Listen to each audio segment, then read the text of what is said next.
میں جب یہاں مسجد میں آیا تو میں نے کہا بھائی جمعے کی جو تقریر ہوگی نا وہ ہماری مائک پہ اسپیکر پہ نہیں ہوگی, باہر کا اسپیکر آف ہوگا. بعض لوگوں نے اعتراض کیا کہ اس بہانے بہت سے لوگ آپ کا بیان سن لیتے ہیں. میں نے کہا بھائی جو نہیں سننا چاہتا وہ بھی تو سن لیتا ہے نا, کیوں زبردستی. میں نے کہا بھائی اسلام سے اس کی پرمیشن لے کر آؤ کہ اسلام نے یہ کہا ہو کہ زبردستی اپنی بات لوگوں کے کان میں ٹھوسو, یہ کہاں ہے اسلام میں. پرمیشن لے آؤ تو ہم کر لیں گے. تھانے سے پرمیشن مل بھی جائے تو اتنی پرمیشن کافی نہیں ہے, پہلے پرمیشن کس سے ملنا ضروری ہے؟ اللہ سے. اچھا یہاں مذہبی لوگ ایک گڑبڑ یہ کرتے ہیں کہ جب آپ خود شریعت کے خلاف کام کر رہے ہو تو آپ پھر اس پہ مذہب کا لیبل لگاتے ہو کہ تمہیں حق سننے سے تکلیف ہوتی ہے, اذان کی آوازیں مائک پہ ہونی چاہیے, اسپیکر پہ ہونی چاہیے, لیکن اتنی تیز آواز کر دینا مائک کی کہ آپ کی مسجد کے قریب دوسری مسجد ہے, آپ کی اذان کی آواز آپ کے محلے کو بھی کراس کر کے دور دور تک جا رہی ہے. بھائی اس محلے کے لیے وہ والی مسجد کافی ہے, ان کی اذان کی آواز وہ سن لیتے ہیں. آپ کی اذان کی آواز ایک لمٹ ہونی چاہیے, جو آپ کے مسجد کے ارد گرد کے لوگ ہیں وہاں تک آواز پہنچ جائے, بس اتنا کافی ہے. کسی مسجد میں عمل ہوتا ہے اس پر؟ اتنے زور زور کے بھونپو لگاتے ہیں نا, کان پھٹنا شروع ہو جاتے ہیں. لیکن جب آپ مؤذن کو یا مسجد کی انتظامیہ سے کہو بھائی یہ اسپیکر کو تھوڑا سلو کر لو, آواز پہنچ جاتی ہے. پہلے زمانے میں مؤذن ایسے چیخا کرتا تھا زور سے, اس کی آواز سے کان کے پردے نہیں پھٹتے تھے. اب تو ٹیکنالوجی نے ترقی کی ہے, آپ والیوم جتنا چاہے بڑھا دو, اتنا بڑھا دو کہ ایسا لگے کہ کسی نے دھماکہ کیا, ایٹمی بم پھٹا ہے, بڑھا سکتے ہو آپ. تو مؤذن کیا کرتے ہیں؟ فل. کئی بار ہماری مسجد میں ایسا ہوا, پھر میں نے مؤذن کو سمجھایا, میں نے کہا والیوم آہستہ کرو بھائی, بچے ڈر کے اڑ جاتے تھے, اتنی ایک دم زور سے آواز. تو کیوں بھائی اتنی پاورفل آواز کیوں رکھی ہے؟ اب مذہبی لوگ اس میں گڑبڑ کیا کرتے ہیں, جب ان کو کہا جائے, محلے پڑوس والے آ کے بولیں تھوڑا سا والیوم کیا کریں, سلو کریں, کیونکہ دوسرا محلہ جہاں سے شروع ہو رہا ہے تو ان کو ان کی مسجد کی آواز پہنچ جاتی ہے, آپ اپنے محلے تک رکھیں. تو پتہ ہے کیا جواب ہوگا؟ لو اذان کی آواز سے تمہیں تکلیف ہو رہی ہے, اللہ کا نام سننے میں تمہیں تکلیف ہو رہی ہے, تم تو اسلام سے ہی خارج ہو, میں تو اور بڑھاؤں گا تاکہ تم جیسے شیطانوں کو تکلیف ہو. اور پھر حدیثیں بھی سناتے ہیں کہ شیطان جو ہے اذان کی آواز سن کے بھاگتا ہے نفرت سے, تو شیطان ہے, اذان کی آواز سن کے بھاگ رہا ہے. اب یہ آپ قرآن و سنت کا ناجائز فائدہ اٹھا رہے ہو, یہ آپ کیا کر رہے ہو؟ قرآن و سنت کا غلط فائدہ. اسی طرح مؤذن بہت لمبی لمبی اذانیں بھی دیتے ہیں, یہ بھی غلط ہے. اتنی لمبی اذان, اللہ دیکھو کھینچنے کی تو کوئی انتہائی نہیں ہے. لفظ اللہ پہ مد نہیں ہے, لفظ اللہ پہ مد. ہم نے مفتی رشید احمد صاحب رحمہ اللہ تعالیٰ کے یہاں میں نے 7-8 سال اذان دی ہے. حضرت نے کہیں لفظ اللہ کو ایک الف سے زیادہ کھینچ لیا نا, جیسے اللہ اکبر, یہ تھا ہماری اذان کا طریقہ. پھر دوبارہ اللہ اکبر, بس. سمجھ میں آ رہی ہے بات؟ اگر کسی دن میں نے یوں کھینچ لیا نا اللہ اکبر, حضرت نیچے اترتے تھے, اللہ کیوں, کیا دلیل ہے اس کی؟ ہم کہتے تھے ساری دنیا میں ہو رہی ہے, ایسے ہی ہو رہی ہے. فرماتے تھے کہ کیا دلیل کیا ہے, دلیل سے بات کریں, مت تو نہیں ہے اس کے اوپر. ہم کہتے تھے بعض قاری کہتے ہیں یہ مد تعظیم ہے, کا پھر اس کا اینڈنگ پوائنٹ کیا ہے اس تعظیم کا؟ کھینچتا ہی رہے سارا دن, سانس کے تجربے کرتے رہے یہاں بیٹھ کے. تو حضرت اس مد تعظیم کے قائل نہیں تھے. فرماتے مد وہی ہے جو قرآن سے ثابت ہے نا, جو حروف مدہ کے بعد اگر حمزہ آ رہا ہے یا وقف آ رہا ہے تو وہاں مد کرنا جائز ہے, یہ تجوید کا قانون ہے. تو ذرا سی کھینچتے تھے نا, حضرت آ کے پوچھتے تھے کہ یہ کہاں سے نکالا, تمیز سے اذان دو بھائی, اللہ اکبر اللہ اکبر. اذان میں اقامت میں فرق ہے, اذان ٹھہر ٹھہر کے ہوگی, اقامت جلدی جلدی ہوگی, بس یہ فرق ہے. تجوید کے لحاظ سے کوئی فرق نہیں ہے. پھر اشہد اللہ, لا پہ مد ہے کیونکہ آگے حمزہ آ رہا ہے, لا کو کھینچ سکتے ہیں آپ. اشہد میں ہا کو نہیں کھینچ سکتے. اشہد اللہ الہ الا اللہ, بس. الا اللہ پہ بھی مد ہے, تو مد کو 3 سے لے کے 5 الف تک کھینچ سکتے ہیں آپ. اور لا الہ میں بھی لا کو بھی. لیکن مؤذن کیا کرتا ہے, اشہد, ایک تو ہا کو کھینچے گا وہ. پھر ال کو کس قانون کے تحت آپ نے اتنا لمبا کھینچا ہے, یہ کیا ہے بھائی؟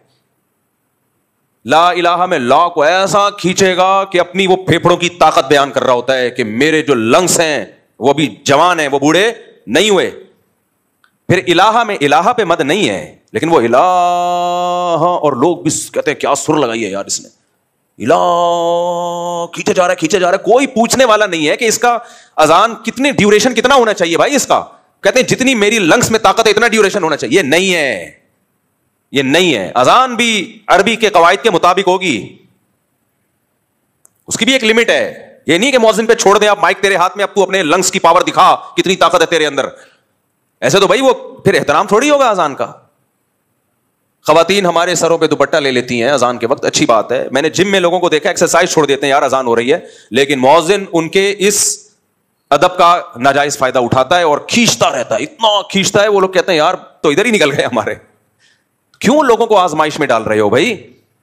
پھر جب کوئی اس پہ اعتراض کرتا ہے, میں نے کئی دفعہ اعتراض کیا کہ بھائی اتنی لمبی نہیں ہونی چاہیے اذان, تو لوگ پتہ کیا کہتے ہیں, مولوی صاحب نے کہا اصل میں تم لوگوں کو اذانوں سے تکلیف ہے, اللہ کا نام تو جتنا سنا جائے اچھا ہے, اپنی مرضی سے جتنا کرو بھائی, زیادہ سے زیادہ کرو, لیکن اجتماعی چیزوں میں شریعت کا مزاج کیا ہے, مختصر, تاکہ لوگوں کو تکلیف نہ ہو. جماعت سے نماز میں طول دینے کا حکم ہے یا اختصار کا حکم ہے؟ مختصر پڑھی جائے. صحیح حدیث ہے, نبی صلی اللہ علیہ وسلم نے فرمایا جب کوئی شخص امامت کرے فلیخفف, نماز کیا کرائے, ہلکی. جب اپنی پڑھے تو پھر جتنی چاہے لمبی پڑھے نماز. کیوں؟ نبی نے فرمایا فیہ مستقیم, کیونکہ مقتدیوں میں بیمار بھی ہوں گے, بوڑھے بھی ہوں گے. اسلام کا مزاج یہ کہ اجتماعی جب کام ہوگا تو پھر سب کو ساتھ لے کے چلا جائے گا, تو اس میں آسانی رکھی ہے. جمعے کی نماز 2 رکعتیں ہیں نا, پبلک زیادہ ہوتی ہے, ویسے ظہر میں 4 رکعتیں ہیں, بھائی پبلک زیادہ ہے تو 2 پڑھا کرو. اس کی ایک وجہ یہ بھی ہے کہ خطبہ بھی ہوتا ہے اس میں. حضرت معاذ ابن جبل تھے, انہوں نے عشاء کی نماز میں نا سورہ بقرہ پڑھنا شروع کر دی. اتنی لمبی نماز پڑھ, پہلی رکعت میں سورہ بقرہ. ایک صحابی پیچھے کھڑے کھڑے تھک جاتے تھے, ایک دن وہ نماز توڑ کے بیٹھ گئے.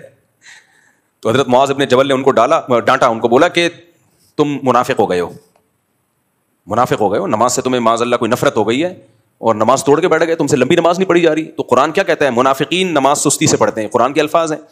تو ان کا خیال یہ تھا یہ تو نماز میں ٹینشن محسوس کرنا یہ تو منافقین کا کام ہے.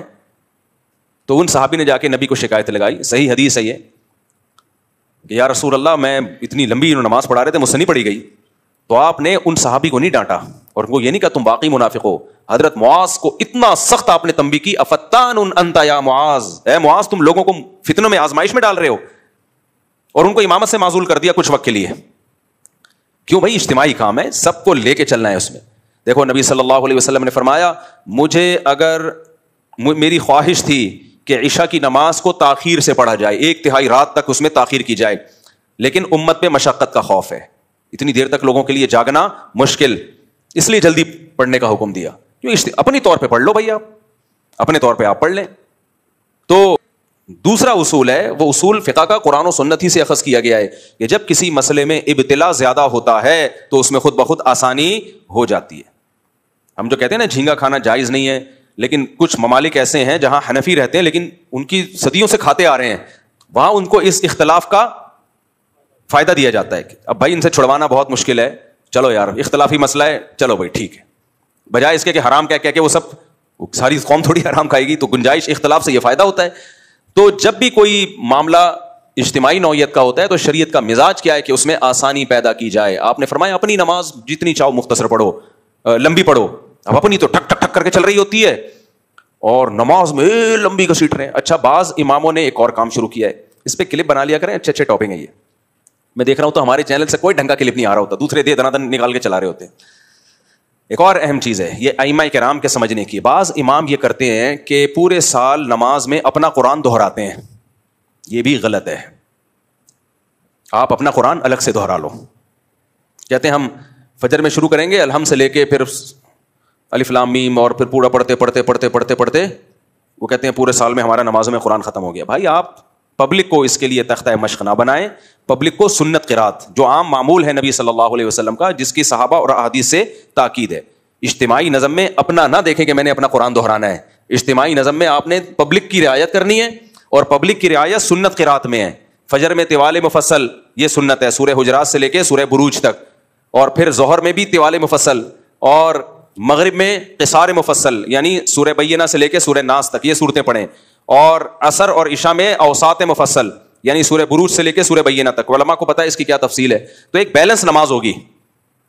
اب مثال کے طور پر امام کہتا ہے کہ فجر میں ایکچولی مجھے تھکاوٹ بہت ہوتی ہے اور میں رات کو سوتا نہیں ہوں اور نائٹ ڈیوٹی ہے وغیرہ وغیرہ.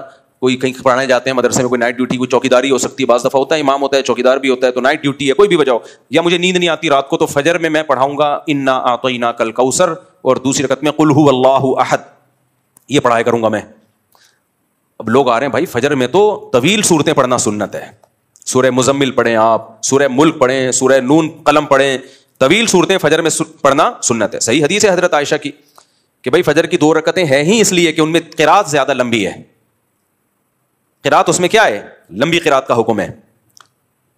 اور وہ کہتے ہیں چلو وہ مغرب میں لمبی پڑھ لوں گا, میں مغرب میں سورہ ملک پڑھوں گا پہلی رکعت میں, دوسری رکعت میں سورہ دہر پڑھوں گا, تو صحیح ہوگا یہ. اب اس سے کہا جائے یار تم یہ تو غلط ہے, تو سنت کے خلاف ہے. کہہ رہے بھائی میں مجبور ہوں, فجر میں تھکا ہوا ہوتا ہوں, مغرب میں فٹ فاٹ ہوتا ہوں. بھائی یہ آپ کا ہیڈ ایک ہے, آپ امام مت چھوڑ دیں. پھر اجتماعی نظم میں سب کو لے کے چلنا پڑے گا, پبلک کی رعایت کرنی پڑے گی آپ کو. آپ تھکے ہوئے ہیں یا نہیں, کبھی کبھار ہو گیا تو چلو ٹھیک ہے, نارملی یہ ٹھیک نہیں ہے. نارملی بھائی آپ فجر میں طوال مفصل لمبی قرات کریں گے, آپ مغرب میں آپ کیا کریں گے, مختصر قرات کریں گے, ظہر میں بھی لمبی قرات کریں گے آپ. کبھی کبھار ہوتا ہے تو چلو ٹھیک ہے. تو اجتماعی چیزوں میں پبلک کے حساب سے آپ کو چلنے کا حکم ہے, اپنے حساب سے چلنے کا حکم نہیں ہے. تو اس لیے جو ائمہ کرام نے ایک نیا کام شروع کیا ہے, وہ کیا کرتے ہیں کہ جی اپنا قرآن مکمل کر رہے ہیں. اس سے لوگ سنت قرات سے بھی محروم ہو رہے ہیں. اس سے جو نماز مختصر ہونی چاہیے وہ بعض دفعہ لمبی ہو رہی ہوتی ہے, جو لمبی ہونی چاہیے وہ مختصر ہو رہی ہوتی ہے. امام صاحب بعض دفعہ اٹک بھی رہے ہوتے ہیں, پیچھے سے لوگ لقمے دے رہے ہوتے ہیں. بھائی کیا کر رہے ہو یار تم. اب دیکھو مسجد میں جب تراویح کی نماز ہو رہی ہو, مسجد میں تراویح کی نماز, تو تراویح کی نماز میں کیا ہے, پورا مہینہ میں قرآن ختم کیا جائے تاکہ بیلنس رکعتیں ہوں, تمام قسم کی پبلک پڑھ سکے. اب کسی قاری کو کہہ رہے نہیں میں 6 روزہ تراویح پڑھوں گا تاکہ میرا قرآن ختم ہو جائے, اور مجھے بہت سارے مصروفیتیں کام ہیں تو میں 10 روزہ پڑھوں گا. 6 روزہ پڑھ لیں آپ, گھر میں پڑھ لیں آپ, ٹھیک ہے نا. آپ تمبو لگا کے الگ سے پڑھ لیں, شادی ہال میں پڑھ لیں. مسجد جو محلے والوں کی مسجد ہے اس میں سب کی رعایت کی جائے گی. اس میں 27ویں کو یا 29ویں قرآن ختم ہوگا تاکہ سب لوگوں کا. اب اس میں بھی بعض امام یہ کر رہے ہوتے ہیں کہ جی ہماری مسجد میں 6 روزہ ہوگی, 10 روزہ ہوگی. بھائی آپ اپنے گھر میں کرو, کیونکہ باقی لوگوں نے جو تراویح پڑھنی ہے وہ پھر قرآن سے محروم ہو جائیں گے. ہر آدمی کے تپڑ نہیں ہے وہ 10 روزہ تراویح پڑھے یا 6 روزہ تراویح پڑھے, اس کی ٹانگیں جواب دے جاتی ہیں, وہ پھر قرآن سے محروم ہو جاتا ہے. تو یہ ایک مزاج ہے اسلام کا. یہ میں اتنی ساری مثالیں اس لیے دے رہا ہوں تاکہ اسلام کا مزاج سمجھ میں آئے, اور کہ اجتماعیت میں لوگوں کی رعایت آپ کو کرنی پڑے گی. تو اسی میں اذانوں کا بھی ہے بھائی. یہ جو مؤذنین بہت زیادہ اذانیں کھینچتے ہیں, تو میں اذان کا بتا رہا تھا, اشہد اللہ الہ, الہ میں الہ نہیں ہے, الہ الا اللہ, آگے لفظ اللہ کو کھینچ سکتے ہیں کیونکہ وقف آ رہا ہے آگے. اشہد ان محمد رسول اللہ میں کیا غلطی ہوتی ہے, اشہد میں ہا کو پہلے کھینچیں گے, پھر ان, اس کی بھی کوئی اینڈنگ پوائنٹ نہیں ہے, انا ہے بھائی, بس اتنا کافی ہے, اتنا ہی ہے اسلام میں. انا نہیں ہے, پھر ان گھمائے گا بہت اونچا نیچا کرے گا اس کو, انا بس. پھر آگے محمدن, محمد میں میم پہ تشبیہ ہے. تو اب یہ نہیں کہ محمد, یہ کس اصول کے تحت. تو مؤذنین کہتے ہیں بھائی اذان کے کوئی اصول نہیں ہوتے, جس طرح سے خوبصورت بن رہی ہے بناؤ. نا نا نا نا نا, یہ تو پھر کوئی اور کسی اور طرح سے اس میں چاشنی ڈالنے کی کوشش کرے گا, کوئی اور طریقے سے. اذان عربی زبان میں ہے, تو جو کلام جس زبان میں ہوتا ہے اسی کے قواعد اور ضابطوں کا اس میں خیال کرنا پڑتا ہے. سمجھ رہے ہو کہ نہیں سمجھ رہے؟ انگلش میں جو لفظ جیسا انگریز پڑھتے ہیں ویسا ہی ہے. آپ کہہ سکتے ہو آج کل کے عرب تو ایسے ہی اذانیں دے رہے ہیں, تو عربی آج کی زبان نہیں ہے, 1400 سال پرانی زبان ہے. تو جو علم لغت کے ماہر لوگ ہیں انہوں نے جو گرامر مرتب کی ہے وہ آج کے عربوں کو دیکھ کے نہیں کی ہے, وہ 1400 سال پہلے کی عربی زبان کو دیکھ کے کی. آج کے عرب بھی اس اصول کے پابند ہیں, اگر وہ اس پہ غلطی کر رہے ہیں تو ان کا قول حجت نہیں ہے. ایسے تو مصر کے عربی جو ہے وہ اللہ اکبر کو اللہ اکبر بولتے ہیں, میں نے خود سنا ہے اور بارہا سنا ہے. مصر کے جو عربی آتے ہیں نا حج کرنے کے لیے, عمرہ کرنے کے لیے, تو میں نے بہت دفعہ میں سنا اللہ اکبر. اب آپ کہو کیونکہ وہ بھی تو عرب ہیں, تو بھائی وہ عرب ہیں, لیکن آج ان کے لب و لہجے سعودیہ والوں کے بھی چینج ہو چکے ہیں, مصر والوں کے بھی چینج ہو چکے ہیں, مسقط والوں کے بھی چینج ہو چکے ہیں. تو وہ بھی پابند ہیں کہ جب قرآن اور سنت والی عربی بولیں گے تو وہ ان اصول اور ضابطوں کے پابند ہوں گے, ان اصول اور ضابطوں کے وہ پابند ہوں گے. تو اشہد ان کھینچتے چلے جاتے ہیں, محمد کوئی اینڈ نہیں ہے, وہی اپنے لنگس کی طاقت بتا رہا ہوتا ہے. پھر رسول اللہ میں رسول اللہ, ایسے یہ رسول کو کوئی مد نہیں ہے, اس پہ کس بیس پہ کھینچ رہے ہو آپ؟ گو کہ کچھ علماء نے فتویٰ دیا ہے کہ جائز ہے, اور دلیل نکالی ہے کہیں سے قاریوں کے کلام سے کہ یہ مد تعظیمی ہے, لیکن کہیں ہمیں ملتا نہیں ہے. یہ بہت کمزور قول ہے, اور مان لو یہ صحیح قول ہے, اس کی انتہا کیا ہے بس یہ بتا دو آپ, اس کو ضبط کیسے کریں گے؟ وہ رسول کو تعظیم میں کھینچتا چلا جاتا ہے, اپنے پھیپھڑوں کی طاقت دکھا رہا ہے وہ, تو مؤذنوں کو چھوڑ دیا جائے گا جتنا مرضی کھینچو آپ. تو رسول اللہ کھینچتے چلے جائیں, پھر حی علی الصلاۃ میں حی پہلے اس کو کھینچتے ہیں, یہ بھی جائز نہیں ہے بھائی. حی کیوں؟ حیا ہے, حیا عربی میں لفظ کیا ہے؟ جب کسی کو بلایا جاتا ہے حیا حیا نہیں ہے, یہاں کوئی تک ہی نہیں بنتا مد کا. پھر علی الصلاۃ کو علی الصلاۃ پڑھیں گے. تو عجیب ہی اذانوں میں اس کو تو فوکس کیا جا رہا ہے کہ کس مؤذن کی اذان خوبصورت ہے. جنہوں نے اذان سکھانے کے ادارے کھولے ہیں وہ بھی خوبصورتی کو تو فوکس کر رہے ہیں, قواعد اور ضوابط کو بالکل بھی فوکس نہیں کر رہے. اس کا نقصان کیا ہے کہ مؤذن کو جب کھڑا کر دو آپ مائک کے سامنے تو وہ جانے اور اس کا مائک جانے اور اس کے پھیپھڑوں کی طاقت جانے. تو ایک دو دفعہ تو اذان بہت اچھی لگتی ہے, یار مسجد میں بڑی پیاری اذان ہو رہی ہے. 2-4 دفعہ کے بعد لوگ پھر احترام کرنا چھوڑ دیتے ہیں. لوگ کہتے ہیں بھائی بہت لمبی اذان ہوتی ہے, کہ نہیں ہوتا احترام انسان سے. اور پھر کوئی احترام نہ کرے تو اس کو منع کیا جائے کہ یار احترام کرو, تو کون سا فرض ہے احترام کرنا, وہ فتوے دینے پہ آ جاتا ہے. فرض واجب نہیں ہے لیکن شاعر اسلام تو ہے نا اذان, اس کی ایک بہت بڑی ویلیو ہے اذان کی. اور پھر دوسری بات یہ شروع کر دیتے ہیں کہ جو نہیں کر رہے ہوتے پھر وہ جب احترام, تو بھائی اتنا لمبا احترام کرے کون یار, یہ تو بہت لمبی اذان کھینچتے ہیں یہ. جب ان کو سمجھایا جائے ہاں پھر لوگ کچھ فتویٰ لگا دیتے ہیں. وہ کہتے ہیں یار اذان تو مختصر دلواؤ, تو کہتے ہیں لو تمہیں اللہ کے نام سے نفرت ہے. تو بھائی یہ شریعت کا آپ یوز کیا کر رہے ہو, غلط یوز. میں جہاں پہلے رہا کرتا تھا میں خود بہت لمبی اذان دیتا تھا, پھر مجھے تنبیہ کی مفتی رشید احمد صاحب نے, تو میں نے وہ چھوڑ دی لمبی اذانیں. تو وہاں بھی یہی تھا, میں اذان دیتا تھا, لوگ بڑی تعریف کرتے تھے, بہت کھینچتا تھا میں, بہت لنگس کی طاقت پوری لگا کے نا اتنا لمبی اذان. تو 1-2 دفعہ میں تو بڑی پسند آئی. پھر مجھے یاد ہے کچھ لڑکے بیٹھے ہوئے تھے, کہنے لگے یار ہم لوگ بدماش لوگ ہیں اور اوٹ پٹانگ باتیں کر رہے ہوتے ہیں, آپ کی اذان اتنی لمبی ہوتی ہے, ہم چاہتے ہیں اذان کا احترام کریں, یار تھوڑا مختصر کر دیا کرو. اب دیکھنا لوگ اس پہ کہیں گے اچھا یہ جو لونڈے لپاڑے ہیں ان کی رعایت میں مختصر اذانیں ہو رہی ہیں. نہ ان لونڈے لپاڑوں میں بھی اتنی فہم ہے کہ اذان کا ہم کیا کریں, احترام. تو ان کے اندر یہ احترام رہنے دو, یہ احترام ان سے لونڈا لپاڑا پن بھی چھڑوا دے گا. لیکن احترام ہی شارٹ ہو گیا تو یہ نہیں ہوگا. تو اس لیے